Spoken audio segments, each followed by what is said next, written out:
जिसाय पुस्तक 54 अध्याय। नूतन जेरुसालेम।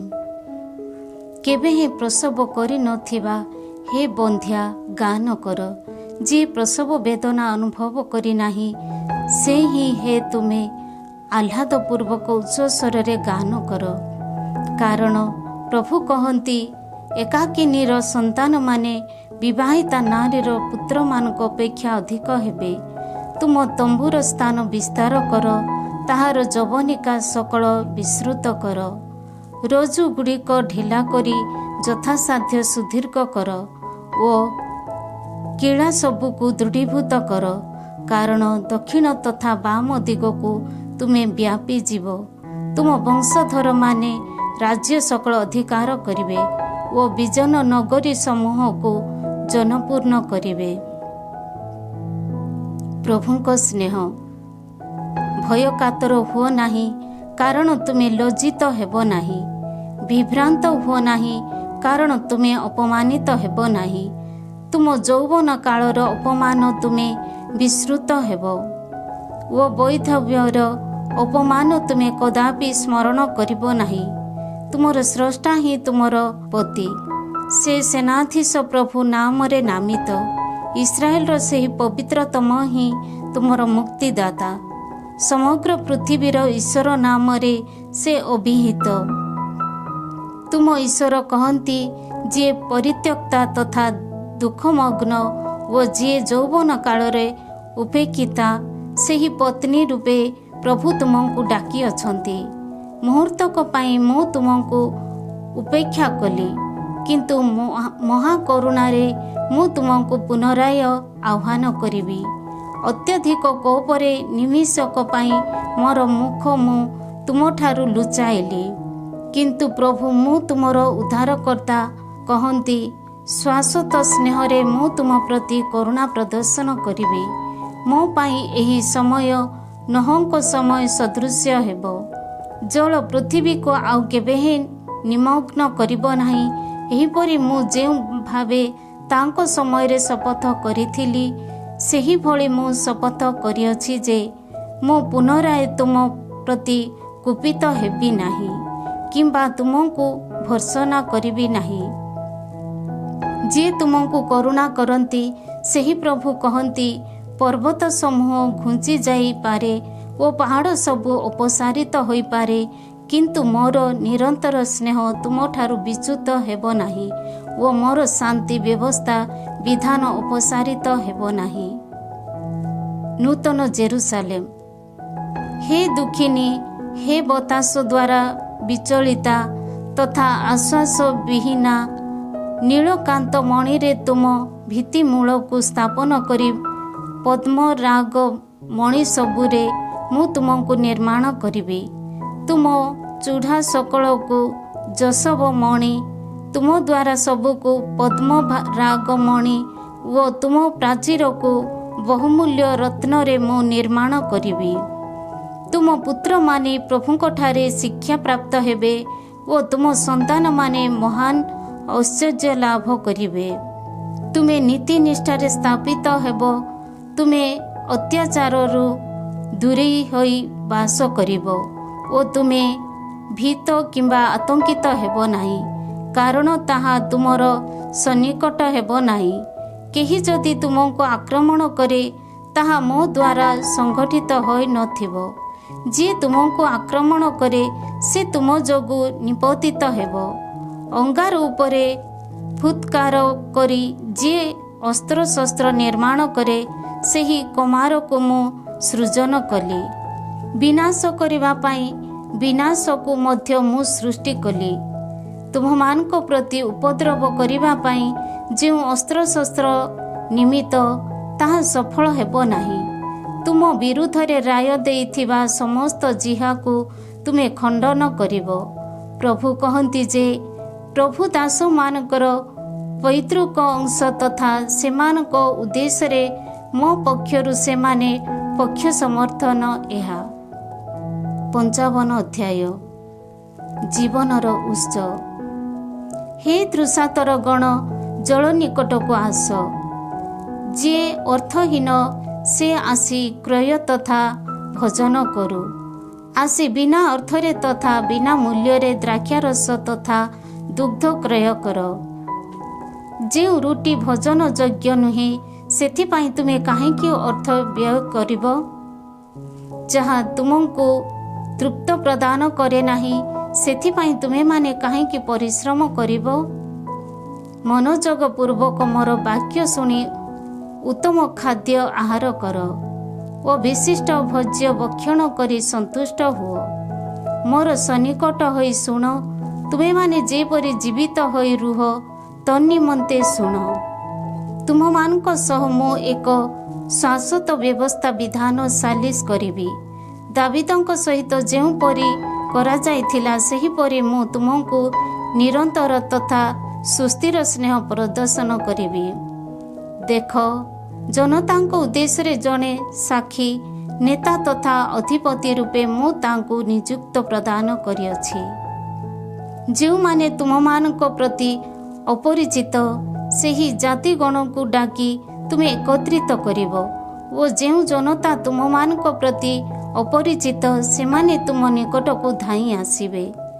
ପ୍ରଭୁ ତୁମ ଈଶ୍ୱର ଓ ଇସ୍ରାଏଲର ସେହି ପବିତ୍ରତମଙ୍କ ସକାଶେ ଏହା ଘଟିବ, କାରଣ ସେ ତୁମମାନଙ୍କୁ ମହିମାନ୍ୱିତ କରିଅଛନ୍ତି। ପ୍ରଭୁଙ୍କର ସନ୍ଧାନ ପାଇଁ ପାରୁଥିବା ଏହି ସମୟରେ ତାହାଙ୍କର ଅନ୍ୱେଷଣ କର। ସେ ଯେବେ ସମୀପବର୍ତ୍ତୀ ଥାନ୍ତି ତେବେ ତାହାକୁ ଡାକି ଅନୁନୟ କର। ଦୁଷ୍ଟ ତାହାର ମାର୍ଗ ଓ ଅଧର୍ମୀ ତାହାର ଚିନ୍ତାଧାରା ଉପେକ୍ଷା କରୁ।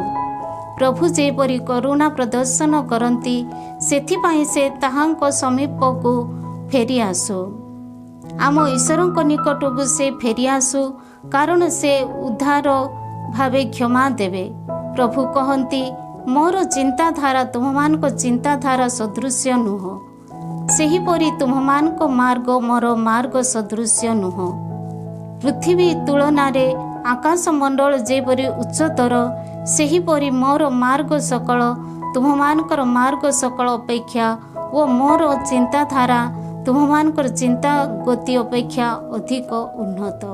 ବୃଷ୍ଟିପାତ ତଥା ହିମ ଆକାଶମଣ୍ଡଳରୁ ବର୍ଷିତ ହୁଅ, ତାହା ସେଠାରୁ ଫେରି ନ ଯାଇ ପୃଥିବୀକୁ ଆର୍ଦ୍ର କରେ ଓ ଶସ୍ୟଗୁଡ଼ିକ ଅଙ୍କୁରିତ ତଥା ଫଳପ୍ରସୂ କରାଇ ବପନକାରୀକୁ ବୀଜ ଓ ଭକ୍ଷଣକାରୀଙ୍କୁ ରୁଟି ପ୍ରଦାନ କରେ।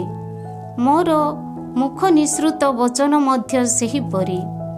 ତାହା ନିଷ୍ଫଳ ହୋଇ ମୋ ନିକଟକୁ ଫେରି ଆସିବ ନାହିଁ।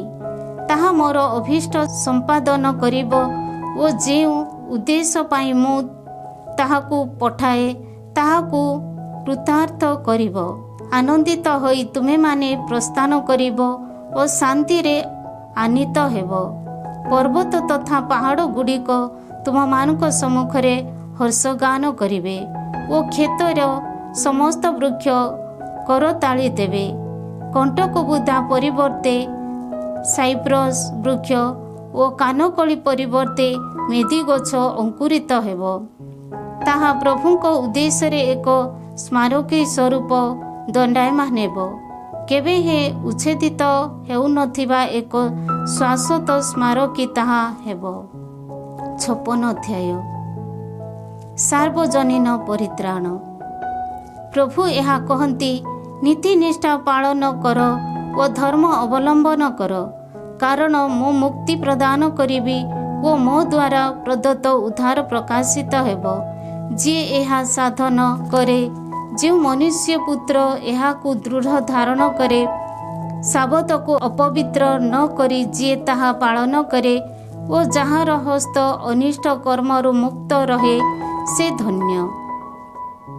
ପ୍ରଭୁଙ୍କ ପ୍ରତି ଆସକ୍ତ ଥିବା ଜଣେ ବିଦେଶୀ ନ କହୁ ଯେ ପ୍ରଭୁ ମୋତେ ଅବଶ୍ୟ ତାହାଙ୍କ ସୃଜନମାନଙ୍କ ମଧ୍ୟରୁ ପୃଥକ୍ କରିବେ ଓ କୌଣସି କଞ୍ଚୁକି ନ କହୁ ଯେ ମୁଁ ଏକ ଶୁଷ୍କ ବୃକ୍ଷ।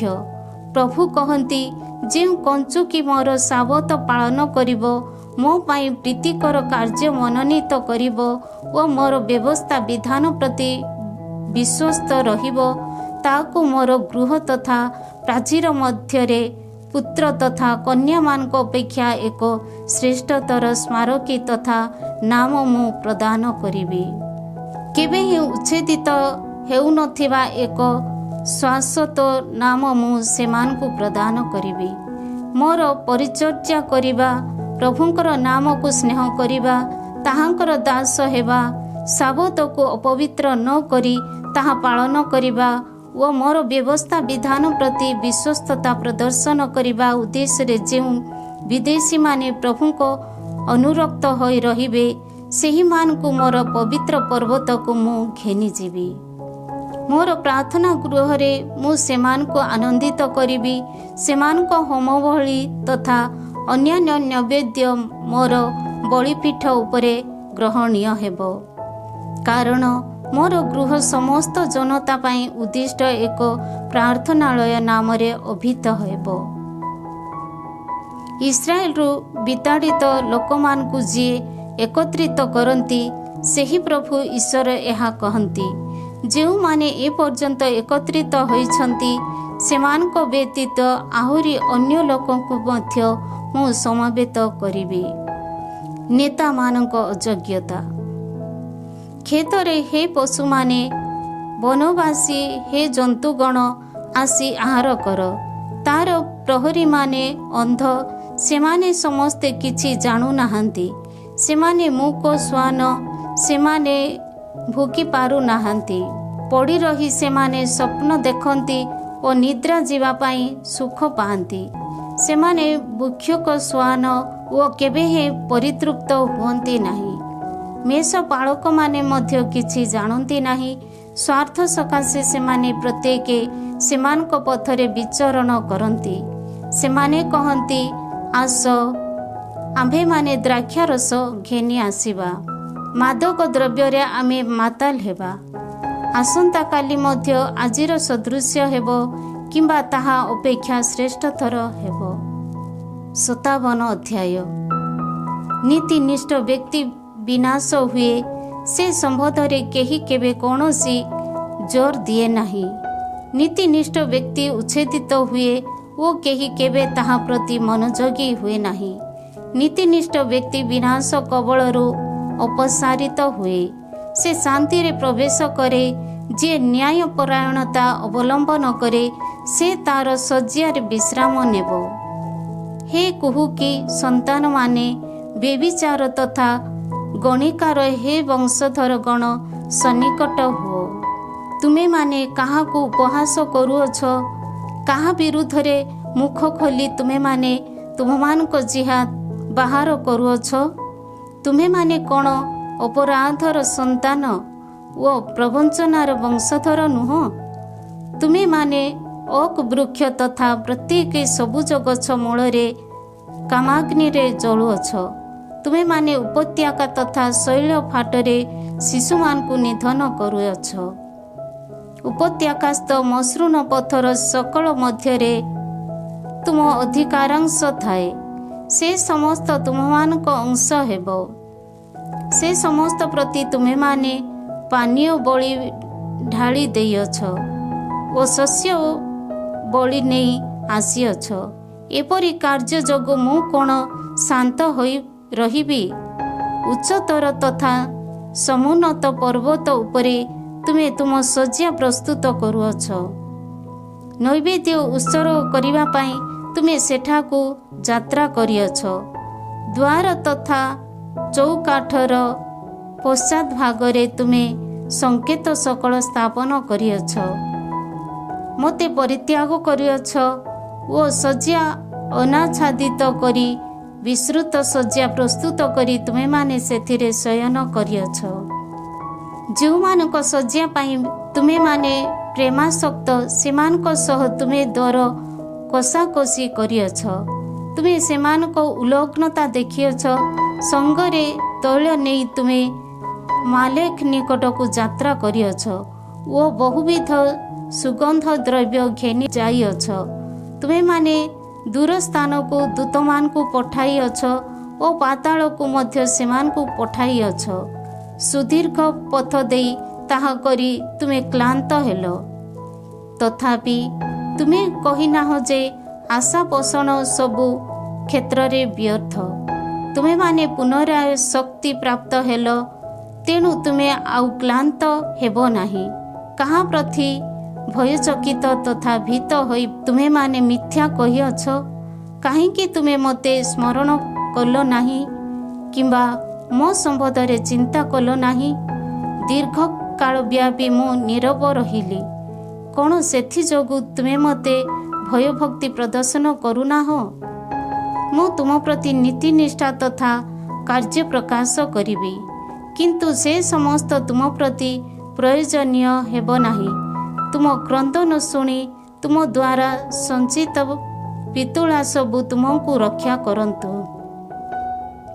वायु प्रवाह से समस्त उड़ाई नेब, एक निश्वास से गुड़िक घेनी जीव, किंतु जी मोठारे आश्रय नेब से देश अधिकार करिब। से मोर पवित्र पर्वत उत्तराधिकारी रूपे प्राप्त हेब। सांत्वनादायक गान। से समय रे कुहाजिब निर्माण कर, निर्माण कर, पथ प्रस्तुत कर। मोर सृजन मानक पथरु प्रतिबंधक अपसारण कर। जे उन्नत तथा महत्वपूर्ण, जे अनंत निवासी वो जे पवित्रतम नाम रे नामित, से कहती मु समुन्नत तथा पवित्र स्थान रे वास करे। विनीत मानक आत्मा ओ अनुतप्त मानक हृदय नवीकृत करिबा पाई, जे अनुतप्त तथा नम्र मना, ता गहन रे मध्य मु वास करे। मु सर्वदा दोषारोप करिबी नाही किंबा क्रोध हेबी नाही, कारण जीवन मु ही सृजन कली वो मु ही जीव श्वास दान करे। तार दशायुक्त लोभ जोगु मु कुपित हेली। मोर क्रोधरे मु तांको आघात कली ओ ताठारु मोर मुख लुचाइली। तथापि से तार मनस्कामना अनुसार विचरण कला। तार मार्ग मु देखिअछि, तथापि मु तांको आरोग्य करिबी। तांको पथ देखाई मु तांको आश्वस्त करिबी ओ जेउमाने ता संबंधरे विलाप करती सेमानक अधर जेपरि गानालाप करे, सेथि सकाशे मु सुजोग सृष्टि करिबी। प्रभु कहती शांति दूरस्थ तथा निकटवर्ती मानक निमंते शांति। मु तांको सुस्थ करिबी, किंतु दुष्ट माने विक्षुब्ध समुद्र सदृश्य, ताहा प्रशांत होई पारिबो नाही ओ ताहार जल पंक तथा कादुओ उत्क्षेप करे। मोर ईश्वर कहती दुष्ट प्रति कौनसी शांति नहीं।